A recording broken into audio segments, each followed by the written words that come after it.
O'zbekistonda qish qanday keladi? Mutaxassislar shoshilinch ogohlantirish bilan chiqdi. Assalomu alaykum aziz tomoshabinlar, kanalimizda yangi bo'lsangiz obuna bo'lishni unutmang. Oktyabr oyi juda quruq o'tishi oydinlashmoqda. Bu haqda iqlimshunos olim ma'lum qildi. Mutaxassisning aytishicha, oktyabrda yerga tabiiy ravishda namlik tushishi kerak. O'zi shundoq ham yilimiz juda quruq keldi. Nam havo oqimlari quvvati bu yil juda kam. Shunaqa yildamiz deydi olim. Vaziyatni ko'rib turganimizdek yaxshi emas.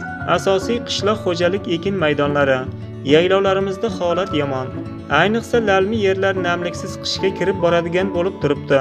Qishloq xo'jalik yerlari oy davomida oylik yog'inlarning 50-80% yog'inlari oydinlashyapti.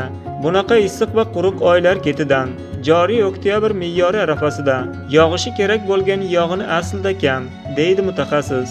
Mutaxassisning fikricha, uzoq muddatli prognozlar, agar Tinch okeani markazida suv haroratining sovishi, ya'ni La-Niniya hodisalari belgilansa, qishimiz ham quruq, fevral va martimizda esa issiq kunlar ortidan bir sovuq kelishi barqaror vegetasiya davriga qishloq xo'jaligining og'ir ahvolda kirishini ta'minlaydi, deydi u.